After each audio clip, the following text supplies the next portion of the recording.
Grazing cattle, barbed wire, windmills twisting in the breeze. Common sights in this South Texas town. Also part of the scenery here, white signs with black lettering found on storefronts, hung outside homes, and posted on almost every fence line in Nordheim. I've had a lot of sleepless nights on account of this. The worry keeping Paul Bowman awake is the same concern behind these signs, a waste treatment facility that's moving in next door. So we're talking right over here is where the pit's going to go in, Paul? This is going to be one of them about 150 feet from the fence line. The facility will uproot 204 acres, replacing wildflowers and cactus with 2 open-air disposal pits. It's just going to be a mess. Containing solid waste from fracking jobs all over the Eagle Ford Shale.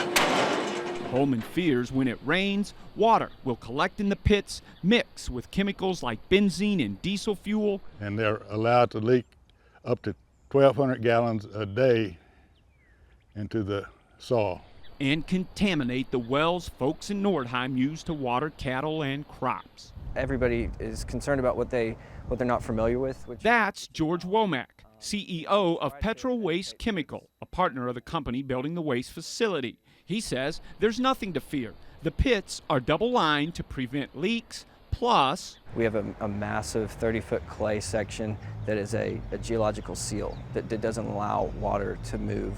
So there's going to be no effect on the groundwater. You know, I'm sorry, you can't have something sitting in the ground, even with a clay bottom, for 20 years and tell me it's not going to leak. Kevin Wilson is the local school superintendent. Water worries him, so does possible air pollution. Well, I think it's a huge concern. Because his school sits downwind from the proposed facility. If chemicals in the open waste pits get airborne, Wilson fears they'll blow right down Main Street, reach the school, and jeopardize the health of his students. You know, I know a lot of people can say that, you know, well, there's nothing in it that's going to hurt you, but you know, we kind of heard that one before. The concerns about the air quality and odor issues, I think, are largely overblown. Womack says air pollution isn't an issue. The Texas Railroad Commission lays out strict rules to keep that from happening, and the proposed facility is 100% in compliance. It's a very extensive process. It can take years to complete. Even if the facility is safe in the eyes of state regulators, Bowman says that's not the point. People living here should have the right to keep an unwelcome neighbor from moving in next door. And I called the guy that owns the company, and he said, well, we want to be good neighbors. I said, good neighbors don't do this to you.